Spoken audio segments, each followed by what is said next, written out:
That's funny you guys say Tampa used to be the death metal capital of the world. I mean, obviously we're here. I'm Oh a big yeah. death metal fan.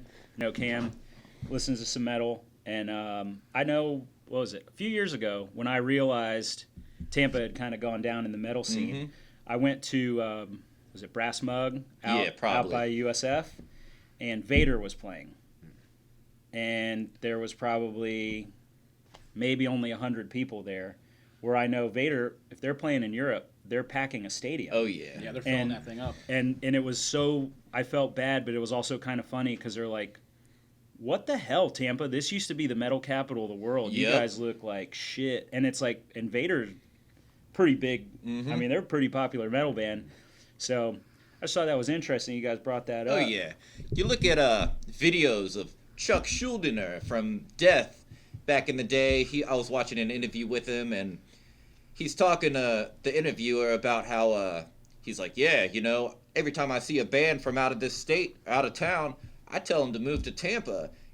Back in that day, bands were from New York were moving to Tampa to start a metal career, and that's not happening nowadays. I mean, I can see it happening now only because Florida's actually open for business. But other than that, that has not been a thing since the '90s. People haven't been moving to Tampa for their music careers, other than us. But yeah, aside from us, that's pretty much it. I'm glad you guys are bringing it back old school, though. I mean, I Oh, know yeah. one of my favorite bands. I grew up. I think one of my friend's older brothers handed me an Obituary CD when I was 10 years old, Mm-hmm. and it just blew my mind.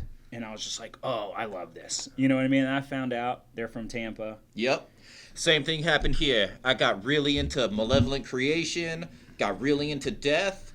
I was jamming out to that shit all the time. And then I found out they were from Tampa. So it was kind of a surprise to me, but I don't know, man. Something about Tampa just really brings out the metal in everybody. And it's nice we can bring that stuff home too. You can feel it down. Oh, yeah.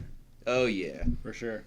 I mean, I recently I moved to Ybor just because I love metal. I know it's kind of in the middle of a pandemic and everything's shut down, but every metal show, almost every metal show in town is in Ybor. I can walk to all the concerts, just do everything music wise. I mean, it's such a great area Oh, for yeah. music venues. So I was just really excited the opportunity. Like this apartment came up, I'm like, oh hell yeah, I got to get there. Now I can walk to the Ritz, can walk to Orpheum, walk to all those places, go check out some good music, have a good time. I hope to see you guys out there when this pandemic stuff clears up. I mean, Oh, yeah. we'll be the first ones at your